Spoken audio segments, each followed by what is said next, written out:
Hello, everyone, and welcome to another interview on the State of Maritime Wrestling podcast. I am your host, the Maritime Wrestling Superfan, here to keep everyone updated on all the news in the maritime wrestling scene, and here to interview all your favorite maritime wrestlers or commentators, referees, promoters, and all of your favorites in the Maritimes.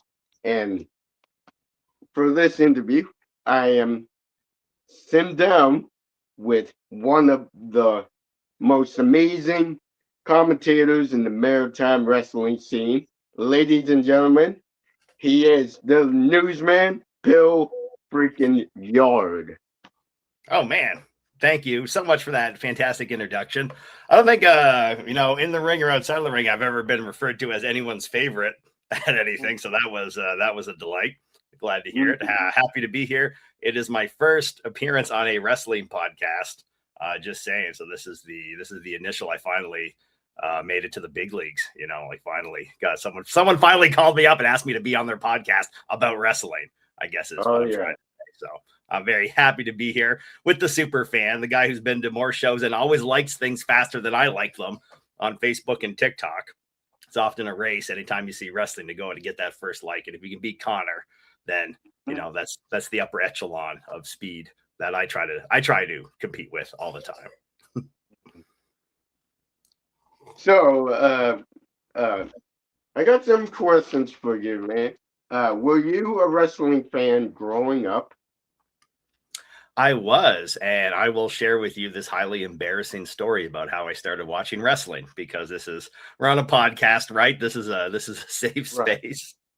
Because so I'm in high school. It's like 1998. Don't do the math on that. And I'm a big fat kid. I'm not doing anything. Very overweight, terrible acne, not much of a social guy. I did a lot of video games and stuff, but I did like me some Star Trek, as you could imagine. So if that should paint the whole picture for everybody. But I was watching Star Trek Voyager on UPN, and they did the UPN, which would have Star Trek running into WWF SmackDown at the time. And so I'd watch Star Trek, and they did a crossover episode where The Rock was on there as an alien who was like fighting in essentially the UFC of space. To make a long story short. And so I saw that, and the whole time he's on there, like he does his part, and then they cut to a commercial for SmackDown. It's got his face on it, and then so I was watching this, and then eventually I get to the end of Star Trek, and I'm like, oh, wrestling is on. Like right after, I might as well like wait around and see. And so then I started sticking around, and I'm watching wrestling, and then sooner or later, I'm not watching Star Trek anymore. I'm only watching wrestling because now I'm only coming down. I got to stay up till like 11 o'clock at night on a school night watching this thing. But so I got into SmackDown that way. And then you start watching SmackDown. This is how they used to get you when there was cable TV. And the whole time you're watching SmackDown, they're talking about what's happening on Monday Night Raw. And you're like, oh my God, there's a whole other show. Like I can twice a week. Oh my God, this is amazing. And then you go to watch Monday Night Raw. And then all of a sudden they're talking about like, oh, last night on Sunday Night Heat, Al Snow defeated D'Lo Brown. And then you start like, oh my God, 3 times a week. And then, they just keep adding shows. They just keep piling up. And before you know it, you're watching wrestling 5 days a week. But pretty quickly, once I started getting into it, and I remember the specific show, the very first wrestling show that I ever saw, which of that episode of SmackDown, because The Rock took on the Dudley Boys in a handicap match in the main event, and they put him through a table. And I was just blown away because I was like, oh, The Rock he's actually wrestling. He's competing tonight. This is so great. I'm going to tune in. I'm going to get to see The Rock. And then the Dudleys just raffle stomped him and put him through a table. So it wasn't too long after that I started telling my friends, like, it was like evangelism. I was like, hey, have you guys heard the good news? Like there's wrestling. You wouldn't believe what these guys do. You got to come watch it. Like it's amazing. And, they would give you the story. Oh, it's fake, whatever. And then they would come in and they would just have such a good time that within the first few months, I had a weekly, like Thursday night SmackDown party and a giant, like buffet we used to call the Smack Snack of like chips and stuff. And then every week, giant weekly party. I'm just sitting there on the couch, just like chirping through it, kind of like I do in CCW. And that was how I got into watching professional wrestling. And then, kind of changed my life in a lot of ways that we can get into later. Mm. Who was your favorite wrestler Oh, growing up? it was Y2J Chris Jericho, 100%.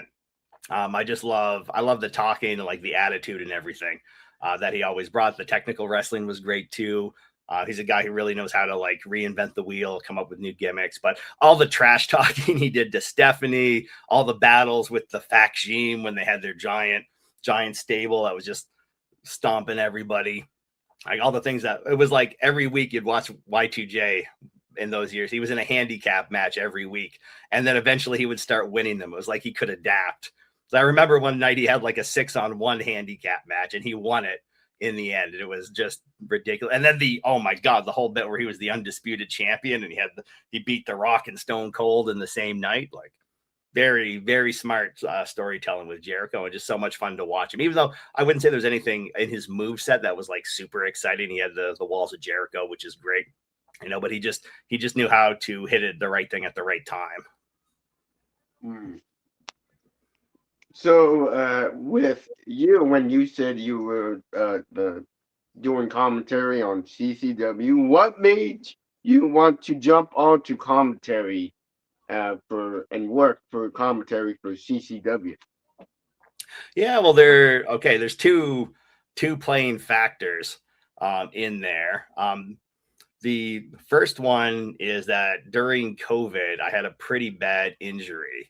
And so I sort of continuously, I thought I was done with wrestling, as a lot of guys did at the time with COVID. But there's this guy starting a little promotion called CCW, and I had promised him that I was going to have a match on the very first CCW show.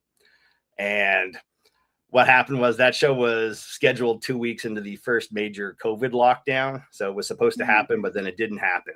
But then eventually, the world changes, everything clears up, such as it is. And CCW was putting on its first show. So I agreed to come back and to help get everything rolling and everything started. But I had tore my LCL. And so I'd say a shadow of my former self. I had to kind of change a lot of what I was doing. So I was wrestling quite, a lot at sometimes. And then there's a lot of history there, but I had to completely change what I was doing. And luckily I got in there with some wrestlers. Like I wrestled Fantana a lot, which was great because he can meet you. He's quick enough. He can get you anywhere that you need to go. Yeah. So that was a blessing. Guys, Leon Wolf was another one who could really step in there and help me out on that aspect. So I would wrestle, and then I'd have a match. I'd spend like 2 weeks trying to fix my knee again. And then I'd do a week of like physical preparation, and then I'd be wrestling again and I'd tear it again. And this was just the cycle over and over again that I was trying to work. I couldn't lunge, Connor. I couldn't do lunges. So, which was a huge part of my gimmick, if you will. But anyway, so we got to a point where there's lots of guys. CCW was growing. There's lots of guys. There's lots of wrestlers around. So I was like, I need to find something else to do. And there was sort of a deficit of commentary and things that the shows were just getting videoed and they were getting edited and they were getting put up, but it was flat because there was you're just listening to crowd noises and ambiance stuff. So I was like, I had pitched Rob the idea of just letting me do commentary, and we didn't agree on a price. We didn't talk about what it was going to look like. This was at Christmas Clash 2023, I think. And I had a Microsoft Surface tablet and a microphone and a small table. And I sat in the middle of the audience on the hard cam side. And I just sat there and commentated the whole show. And then I sent it off to get edited and edited it into the show there. So I've done a lot of like YouTubing and TikToking and that sort of content creation. So it seemed like if I started off doing the commentary, then I'd also get access to this footage and I could start making clips and start making content for the CCW page. And then eventually that's what I do for a living now. I'm a content creator and I work with a bunch of different companies running their social media channels. And so it's essentially the same thing that I'm doing for CCW. I kind of started it over there. And then it was just a good like logical progression to try to give people more content and more things that they're looking for.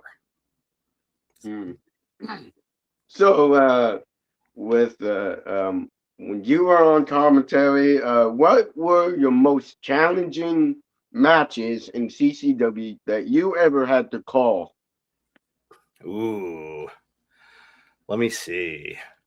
I would point to the ladder match in recent history, the first and only ladder match, because you don't know what's going to happen going into that, and you have to hit a specific tone. Like there's an ask when you're doing commentary on a match like that. When if I'm just, it's the start of the show, it's the second match on the card, you have so and so versus so and so. I can just sit there and I'm along for the ride and I'm just reacting and I'm seeing things. And then I can do basically whatever I want. I can call it however I want to. I can argue with Scott Lee Crew. If I happen to have a guest commentator, we can get into it and we're just reacting. When you have this ladder match, there's a lot of things that have to all come together at the same time. Like first, you need that really good story. And you have to be able to tell that story again to people on commentary who are going to be probably watching this match. And it might be their first time ever seeing CCW, because that one is going to get a lot of traffic. It's going to get a lot of shares and bumps. It's going to be great for the YouTube algorithm. So they have to have a good story. I have to retell that story as this match is going on. You have to have great guys in the ring who can execute it and get you like emotionally to that point, which they did 10,000%. And poor Slick McGrick was bloody from the first 2 minutes of the match. It was just, we couldn't tell if it was his head or his hand or whatever. So you're legitimately concerned for this guy and you're trying to tell the story and you don't know if things are going to get cut off. You're seeing crazy stunts and you're holding your breath because these guys that you care about are about to fly off of a ladder. And at the same time, you got to keep delivering that story. You got to call the action, but you also have to specifically hit that magnitude of what is coming on and the oh my God, you have to know when to shut up too, which is hard for a guy like me a lot of the time, So whenever you have a match that is specific things need to happen and then you have to dial it in, it's like a pyramid where all those bottom things have to come together. And if all of that has worked and you got the story and you got the guys and you did the move and the crowd is there and the energy is there, then if all that lined up, I get a chance to do the commentary at the top and put that final layer on top of it. And then I can totally shit the bed right there and then just ruin a perfectly good moment as well. So those high stakes commentary moments are what makes it the hardest for sure. And there's been like the big blow off match between Rick Owens and Scott Lee Crew a while back where they had all the weapons and stuff on them and they were getting disarmed. That was another one where we had to capture almost like comedy, but then also, well, it was funny, but he was going to eat his eyeball with a fork or something. Like that's Scott Lee Crew. Like, that's pretty dangerous. So you have to hit comedy, then you got to bring it back in and you're calling the action. And then you're trying to be fair to the bad guys, as more of a face, a good guy commentator. I tend to be more about the sport. And then you have to also recognize the caliber of wrestler of the bad guy and give them their props when they're wrestling well and doing good things as well, because then it's more disturbing when they cheat. Yeah. And so also on the commentary, who were your most challenging wrestler you called out on commentary? Oh, like that I called out, like who wanted to like come kick my ass after? Something like that. Ooh. Well, I think I dodged a bullet with Chevron because I think I usually did a pretty good job of calling him. He's a fantastic wrestler. I called a lot of his stuff really well. I might have caught him cheating a couple of times, but I think he kind of took his anger out on Conrad Pollock in the summertime. Like he kind of fixated on Conrad Pollock. So I just kind of stayed out of it. Let me see. Nick Strong was an interesting guy. I've done commentary with him a couple of times, and he's as explosive on the mic as he is in the ring. And you'll just be like, they'd be like calling something like for his brother. He'd just be sitting there. He's like, I didn't get this on the video, and I sincerely regret it. But one time I was doing commentary with Nick, and he had a whole giant array of food set out on the commentary table. He was sitting there like at one point, I swear he ate a whole chicken. He had like a whole chicken in his hands, and he was just like ripping it apart. And then I was commentating. I was going like minding my own business, and something happened that he didn't like, and he was just like, "What? What did he just say? What did he just say to me?" And then it was like, oh my God, because the guy, everything is so bassy with him and his brother. They're so bassy and so low. So when you have them on commentary, your volume bar just explodes. Like I probably just blew the bar myself because I'm so close to the camera. And it's was like, Uh, jarring. I didn't know he was going to attack me for what I said. Like, and then he just kind of went back to his chicken or whatever he was doing at the time. But oh yeah. it's interesting. All the guest commentators we have on CCW, they bring something a little interesting with them every time. Yeah.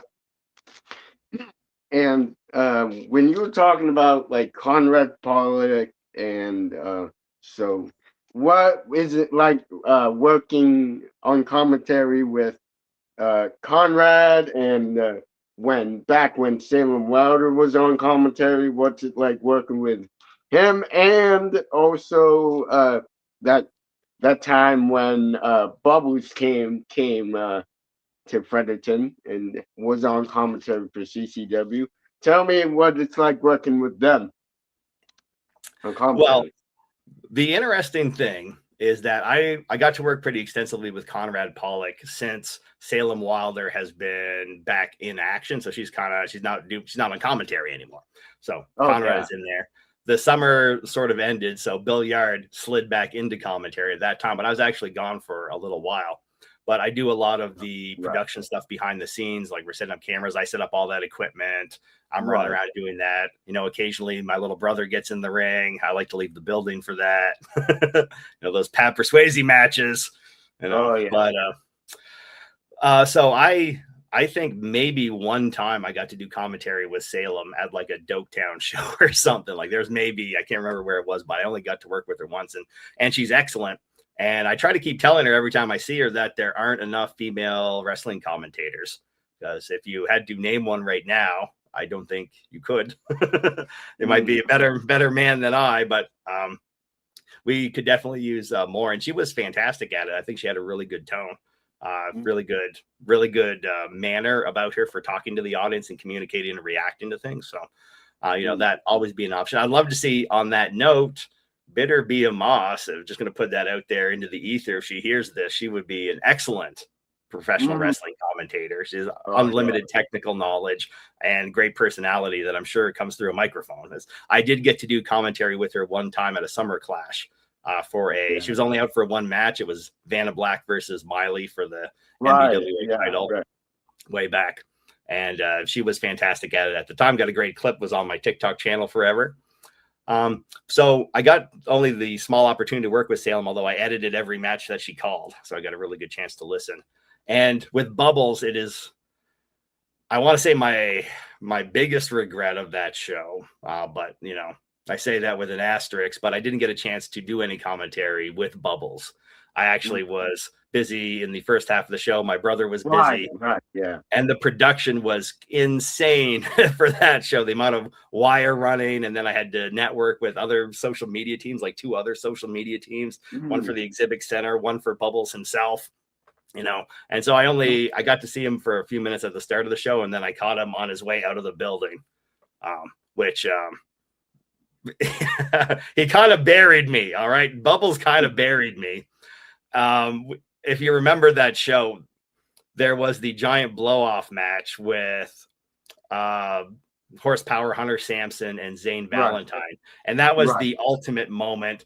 Hunter Sampson, he's got the urine sample. For those who don't know, the storyline was alleged that Horsepower Hunter Sampson had failed his drug test, and Zane was spreading those rumors. And they did a urine analysis, and Zane and Eric Bass had switched the vials, and then boom, Horsepower had failed the test, and then eventually he was exonerated. And then at the end of the match, Eric Bass is in there and he's got the urine sample. Hunter Sampson takes it, boom, into the face of Zane Valentine. The crowd loses their minds. Perfect on-brand match for a Trailer Park Boys show, if you ask me. And then boom, Hunter Sampson wins the day. Great, good guy. So next match on the card, Butter Love versus the Incredible Miracle Pat Persuasi. And I go and I'm editing this match, the newsman Bill Yard, and I go to put this thing out, and Bubbles is on commentary, and he's like, "Geez, they didn't clean the pee up. Those guys are wrestling in pee." And sure enough, the only camera footage I had is just me. I'm out there, big smile on my face. I'm walking through a puddle on the ring, not realizing what had happened because, of course, this is pro wrestling. It was gimmicked, Oh if yeah. you will. And then it's just that whole match. I'm just like, well, he's right. And I went out there and no one cleaned this ring up, and I'm wrestling in this urine analysis sample that just blinded Zane Valentine. It's like, God. And that was my interaction with Bubbles.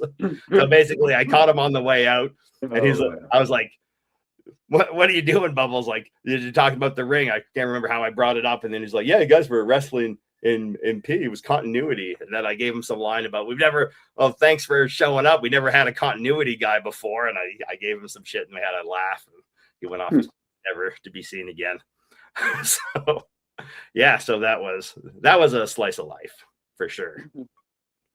Yeah. So, what inspired you to become the commentator as you are with in CCW?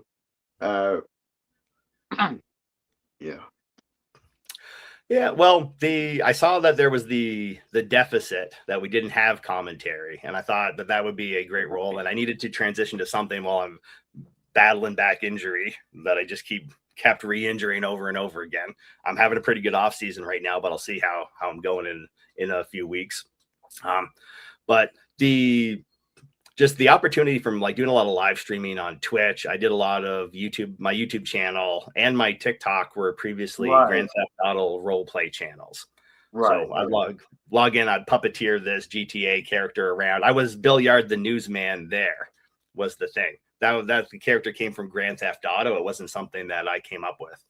Oh. And how that, yeah. So so I'm playing on probably at the time, I think it was the second largest GTA RP server. It was SVRP. It was a knockoff of NoPixel. It was like a side channel, if you will. And so I came up with the character Billiard, and because of a billiards joke, a like pool joke, because it's billiards.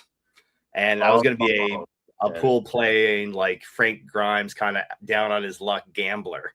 Is the thing. I would one of the rules of the character is that I would always gamble or wager whenever asked, and I would go and bet everything, lose my hat, lose my shirt, like the whole bit.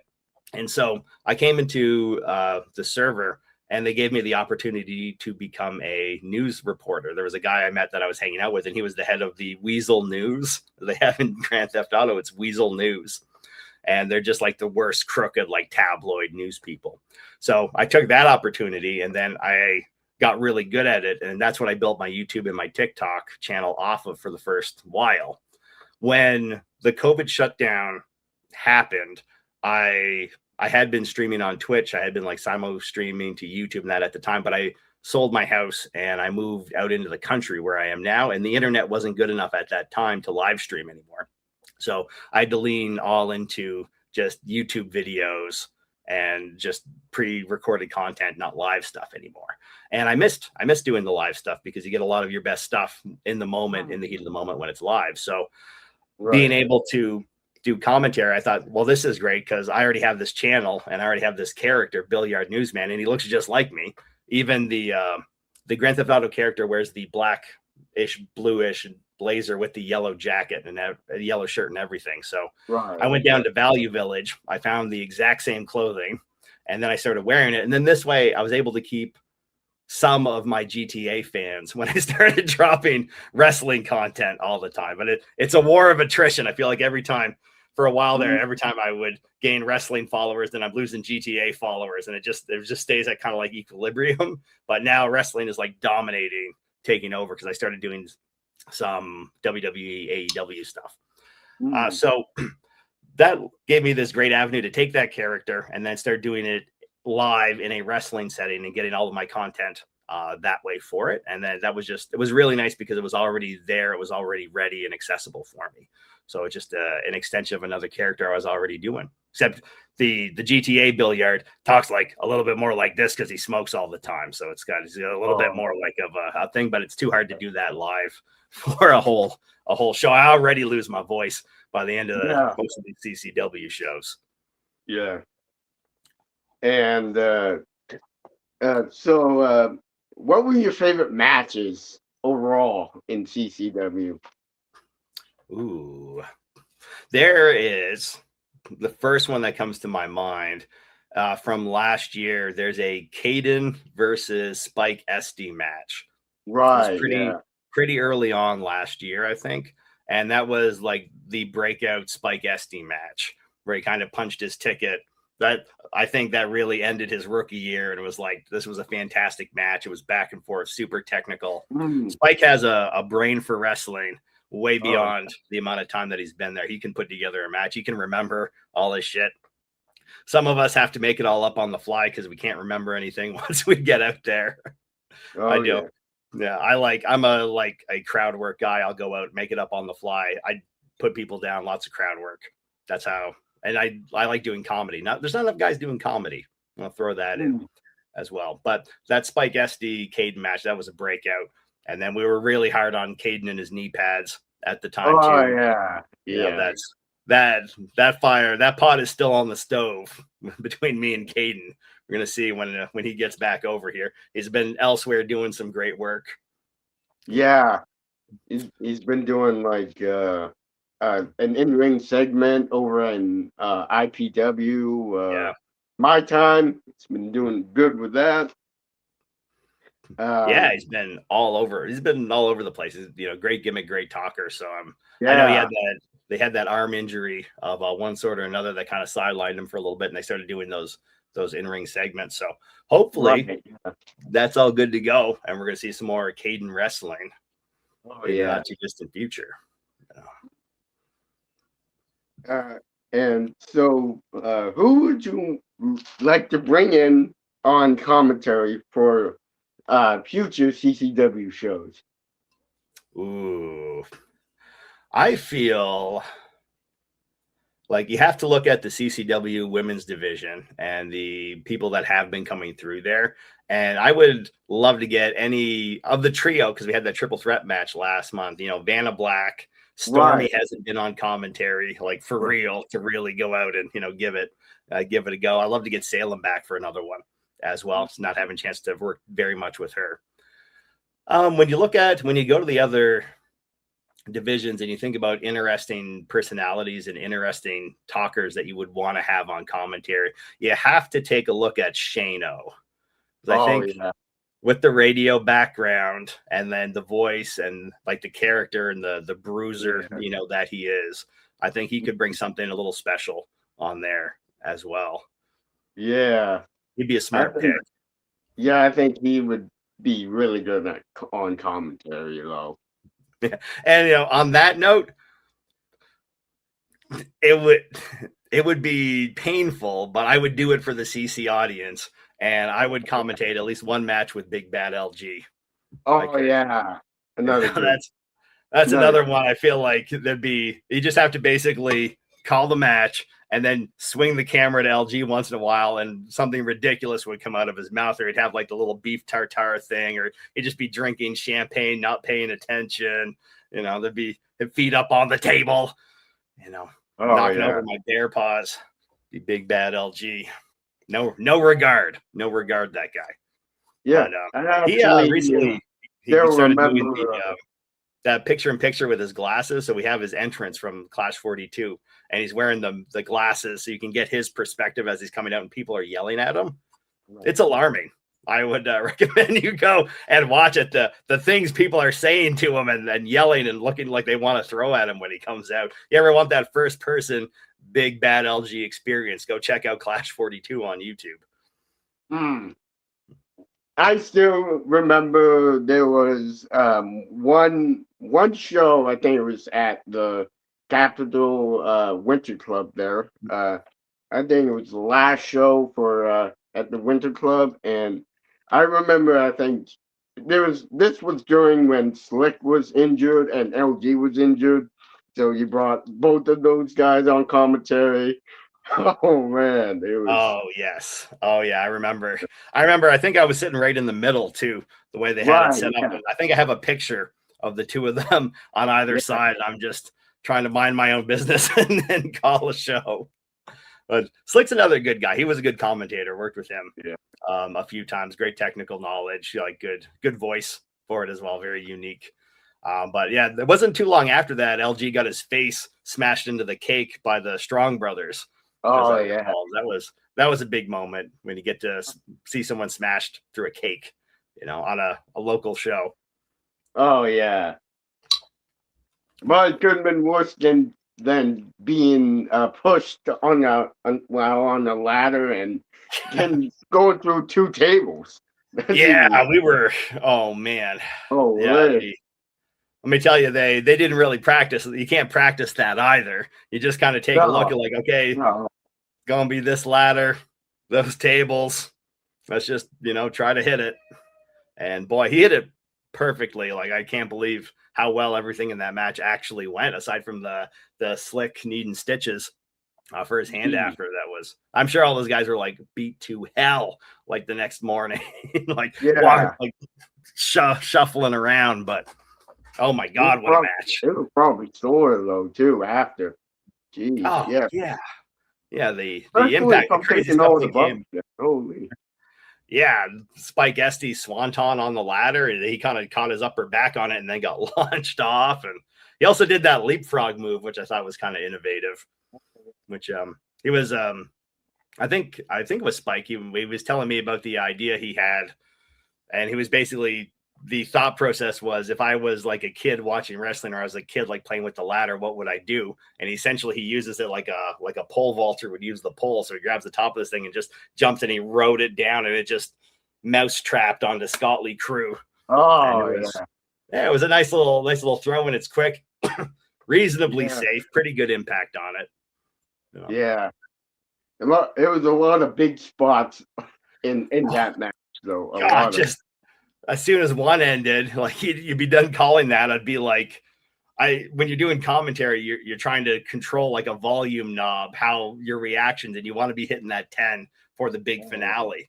When you get there, every time you think that it's there, they go and they would do something bigger, and it's like, well, now I'm an 11, now I'm a 12, now I'm just screaming and walking around. Now Kerry Killam can't even talk, and we just keep like escalating this thing, and they took us on a ride in that oh, match. yeah.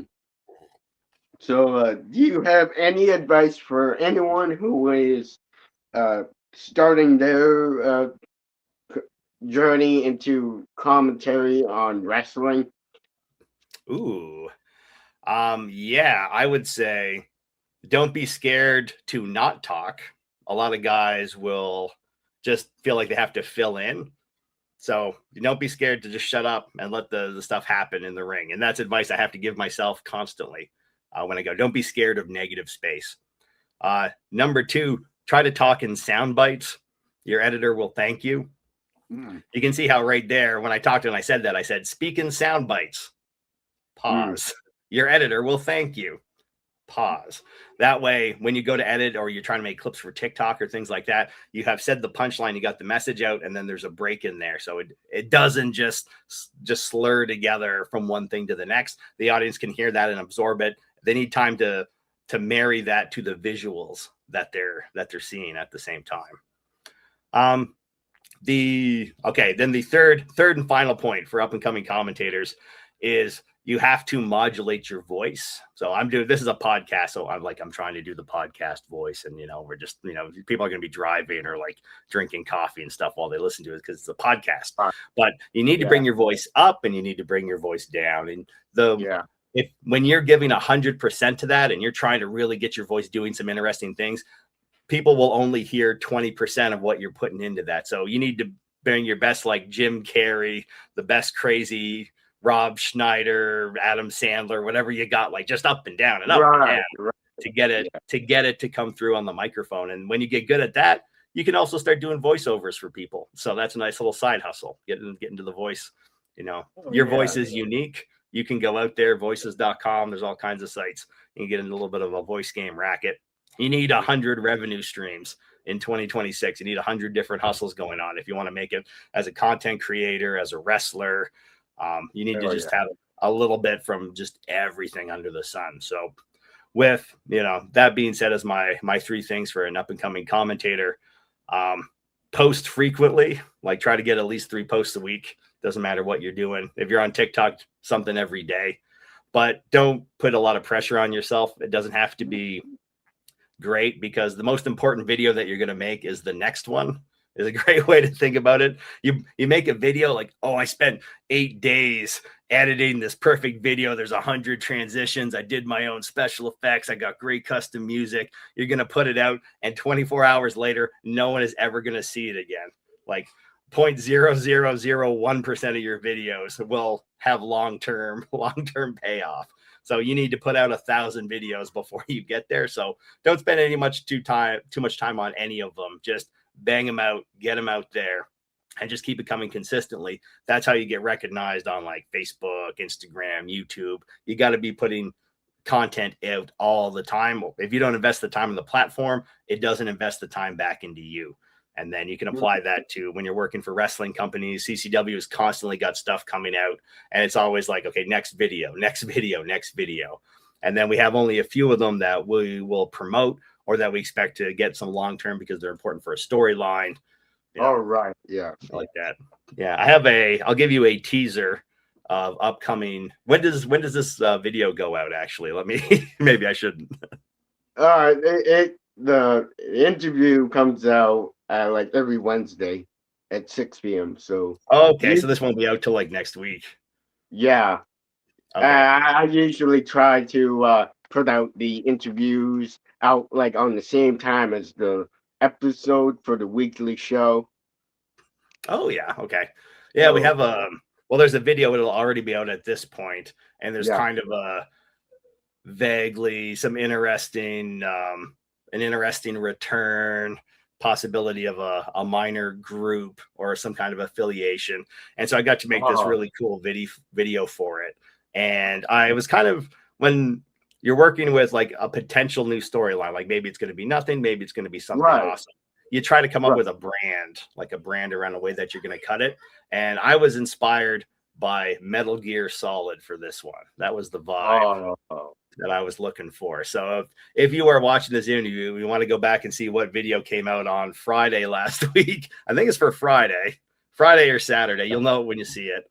I was trying to do kind of a Metal Gear thing with that. And that's kind of a cool thing. So whenever more content comes out around this subject or these people, I can go back. I sort of have this brand kit ready to go where, we have certain subtitles, certain batch of special effects and transitions and things that we're using. And things like that. The reason I'm mentioning it is because it can make your life a lot easier. If you're a wrestler and you know what colors you're using for all your stuff and you already have a logo, like reach out to someone, don't go to AI, reach out to someone and get a proper logo made. AI for the few weeks while you're waiting for the proper logo to come in, if you really are that desperate. But that kind of stuff will help you be able to put out the amount of content that you need to. And it was mentioned in some interviews like WWE, AEW, these companies, there's a formula for how they will look at people and how big their social media followings are. Because years ago, the number's way higher now, but years ago, if you had 28,000 followers, you could get a developmental contract, because with that many followers, you would bring in so much ticket and so much views that they would make their money back, essentially. So that was a great way to help sell yourself and to try to get in. So every person who wants to like make it, even if you're not going to go to WWE, if you have those followers, and you can be selling your t-shirts, and you can be getting paid on the ads on the views of your videos, and everything that you come up with here and in between, selling stickers online. Get yourself like getting 8x10s or so and so. Yeah, things you can go throw in the mail yourself. You can go to Printify and you can make your own shop. There's a shop up there with billiard t-shirts and billiard mugs. I made it. I put the link on my TikTok and YouTube, and I never touched it again. People order a shirt or a mug every once in a while. It's great. I get paid. Money shows up in my bank account, and then I have yet to see one walking around in the wild, though. I've never been at a show and someone's been like, hey, sign my billiard t-shirt, Yeah. But maybe someday. But regardless, this sold a few, which is great. And like we were saying before, you need all these different revenue streams if you want to try to make it if you want to make this your full-time job, wrestling, content creation. And I think wrestling and content creation go really well together.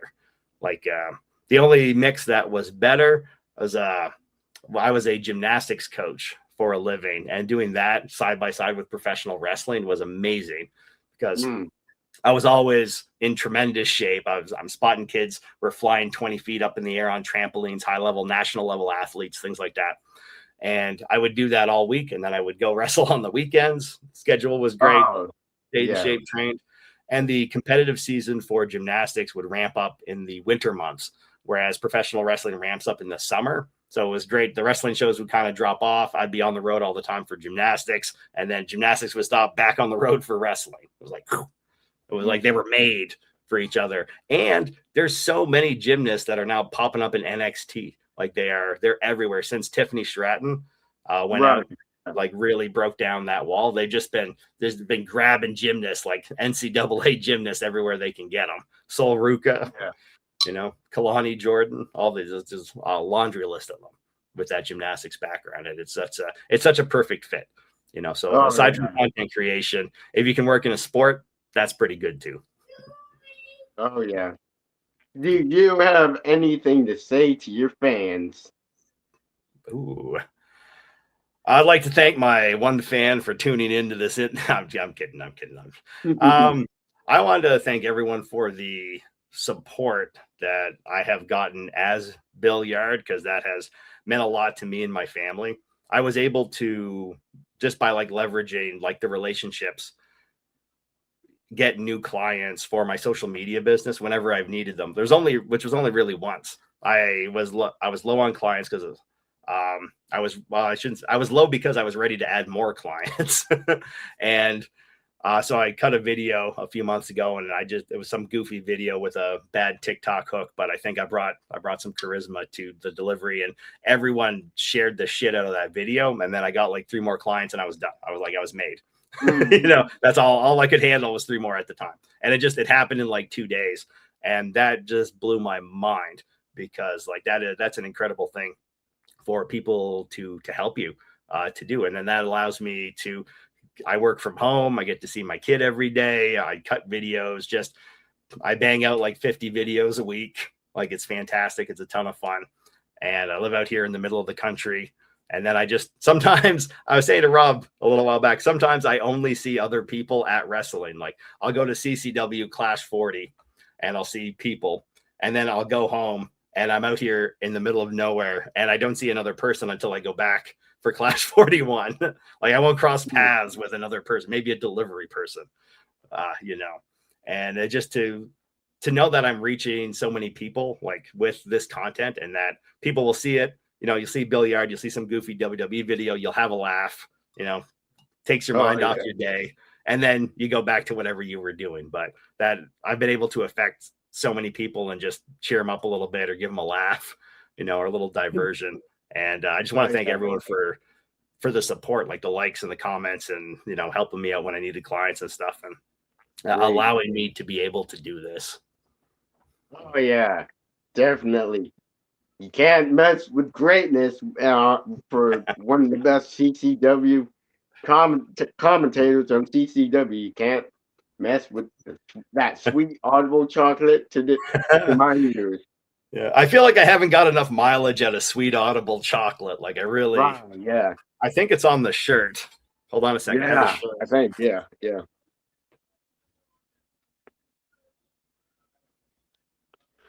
Okay. They're all. Oh, I have the logo shirt. Yeah, it's got.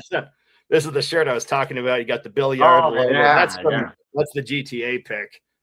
Oh, yeah. And then it's got that sweet audible chocolate right on the back. Yeah. I got to use that more, though. That's a great catchphrase.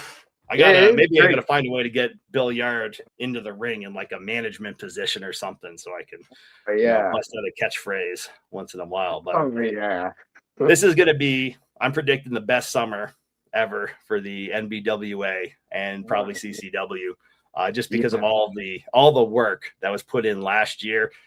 NBWA was in every tiny community in the Maritimes. Guys were wrestling like 8 times a month. Like, just flying. So hopefully, and I know a lot of the shows went great, had great crowd reactions. So I'm hoping that we're going to see a huge influx this year, as people are going to be bringing their friends. They're going to remember the shows. They're going to come back. and there's a lot of work and put into developing these territories. So it's going to be really cool to see, what the return is there. Yeah. Possibly see some newer matches with feuds at different places. Yeah, and you get title changes at these shows too. Right. Yeah, you get big Right, yeah. matches. They're serious, and it all goes on YouTube too. You can watch them if you don't make it, but they're a lot more fun live. And yeah, I agree. Some of them, you go to the one in Minto, and they have a crazy buffet of food you can get. I don't know if you've been to the Minto show, but that's one that stood out to me. There was hot dogs with onions and cotton candy and popcorn, and it's like a carnival they set up. And Doketown was kind of like that too. They had a lot of interesting snacks, snack options. Yeah. And so, I guess that's the end of the interview. Thank you for coming on to the podcast.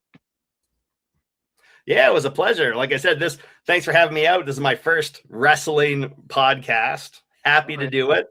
I'm still going to try to like posts faster than you do. That is my mission in life. Even sometimes I post the post and then I can't get there, and you've liked it before I got back into my account and over to the Facebook page. Yeah. So that's the race, because it does, that single act alone does so much for us and people's morale, and just for getting the post out there, that let alone you're doing a podcast, you're at every show. You had that badass hockey costume at the monster match, and your face all black eyed and bloodied up, and I got booed from that. Yeah, nobody has got more spirit than Connor. That's the note that we should end on. That's for sure.